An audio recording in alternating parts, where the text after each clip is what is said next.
Meus irmãos, a paz do Senhor Jesus. Quero nesta manhã trazer o nosso devocional. Quem está falando é Diaconisa Ana Cássia. Quero ler para a nossa meditação o texto base, Evangelho de João, capítulo 9, verso 35. Diz assim: Jesus ficou sabendo que tinha expulsado o homem da sinagoga. Foi procurá-lo e, quando o encontrou, perguntou: Você crê no Filho do Homem? E ele respondeu: Senhor, quem é o Filho do Homem para que eu creia nele? Jesus disse: Você já ouviu, é ele quem está falando com você. Eu creio, Senhor, disse o homem, e se ajoelhou diante dele. Então Jesus afirmou: Eu vim a este mundo para julgar as pessoas, a fim de que os cegos vejam e que fiquem cegos os que veem. Alguns fariseus que estavam com ele ouviram isso e perguntaram: Será que isso quer dizer que nós também somos cegos? Se vocês fossem cegos, não teria culpa, respondeu Jesus.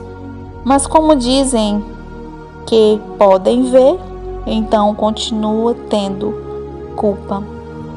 Meus irmãos, esta história ocorre quando os discípulos de Jesus fazem uma pergunta no início desse capítulo, dizendo: Mestre, por que este homem nasceu cego? Foi por causa dos pecados dele ou por causa dos pecados de seus pais? Então Jesus justificou que não tinha nada a ver com os pecados dele nem de seus pais, mas para que a glória de Deus fosse manifestada. Os discípulos de Jesus ainda não estavam prontos, ainda havia incredulidade e crenças no coração deles. Ainda havia muita religiosidade, digamos assim. E Jesus quis mostrar para seus discípulos que o pensamento deles era um equivocado, não condizia com a verdade que o Evangelho de Jesus estava pregando. E os fariseus já sabiam o suficiente para crer, mas infelizmente deixaram de ouvir Jesus para ouvirem a si mesmo. Eles já tinham provas o suficientes para crer que Jesus é o que haveria de vir. Eles não somente rejeitaram as palavras, mas se recusaram a crer no que viam. Vemos, irmãos, em vários pontos da Bíblia que o que tirava Jesus do sério era o tal da hipocrisia. Jesus não tinha muita paciência de conversar com os fariseus, e com muita razão, porque os fariseus eram conhecedores das Escrituras Sagradas, porque aqueles sinais que identificariam o Salvador já havia sido profetizado pelo profeta Isaías e já era previsto que iria acontecer, e mesmo tendo o conhecimento, eles rejeitaram o Messias. Jesus queria combater esse excesso de legalismo que eles mesmos não praticavam. Jesus esclarece também, meus irmãos, para seus discípulos que o problema não é o que você tem no corpo, mas é o que você traz na alma. O grande problema do ser humano é o que não deixamos ser transformados na nossa alma. Esse é o grande problema, é o grande problema da humanidade. Em Salmos 119, verso 18, Davi diz: Abre os meus olhos para que eu veja as maravilhas da tua lei. A mulher que foi pega em adultério precisou de Jesus para que seus olhos fossem abertos. O que a condenavam se preocupavam em apenas cumprir a lei, de se orgulhar dos seus feitos.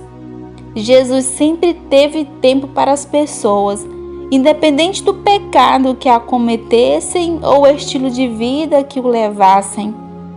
Vemos também, meus irmãos, em 2 Reis, verso 6 ao 17, que quando o servo de Eliseu viu as tropas do exército inimigo, ele temeu ao ponto de dizer: estamos perdidos. E Eliseu ora a Deus para que o seu servo abrisse os olhos espirituais. E Deus deu grande livramento para o povo de Israel. Deus abriu os olhos do servo de Eliseu. E ele viu um grande exército de cavalos e carros de fogo. No caso do cego de nascença, o que poderia ser consequência para os homens, para Deus se tornou uma oportunidade para que o poder de Deus se manifestasse. O que nos limita não é o que está do lado de fora, mas é o que está do lado de dentro. Jesus quebrou todo o argumento e conclusões precipitadas estabelecida pelos homens a respeito daquele jovem. Jesus é o nosso supremo modelo. Qual a sua deficiência que pode te impedir de entrar no céu? Qual é a minha deficiência que pode impedir de ver o noivo? Neste momento você pode fazer essa reflexão onde você estiver ouvindo esse áudio. Você pode identificar sua deficiência perante Deus. Ele não rejeita um coração quebrantado. Aquele homem foi curado da cegueira física e espiritual. Deus não nos descarta pelos nossos erros. Ele prefere ter o trabalho de nos refazer. Se permita ser moldado. Se permita ser transformado, lapidado, porque para o Mestre, Ele é excelente em transformar a vida do velho homem em nova criatura. É nós que decidimos até onde queremos chegar, qual é o nível de profundidade que eu quero ir, que você quer ir. Não é sobre as muitas águas, é sobre regar todo dia, é ter uma vida com Deus todo dia, é negar a si mesmo todo dia. Mas uma coisa é certa, irmãos, intensificar na busca acelera o processo, acelera o nosso crescimento espiritual. Nada podemos fazer sozinhos. Peça ajuda ao Espírito Santo. Confesse para Deus aonde é a sua fragilidade. Peça ajuda ao Senhor. Ele te ouve. Confesse para Ele a sua deficiência em determinada área. Não somos tentados naquilo que dominamos, no que temos o controle. Somos tentados nas nossas fragilidades, onde somos tendenciosos a cair. Sejamos observadores de nós mesmos. Sabemos que existem inúmeras características de deficiências espirituais no nosso meio, mas sempre haverá solução para o povo de Deus.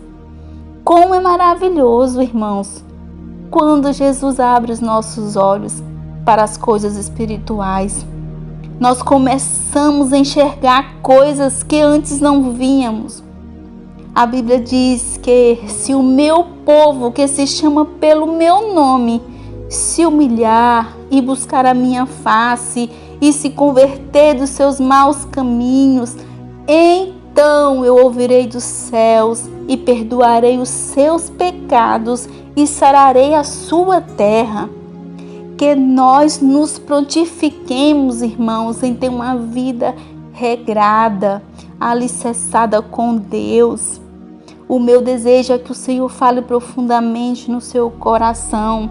Tenha todos um dia abençoado, na paz do Senhor Jesus.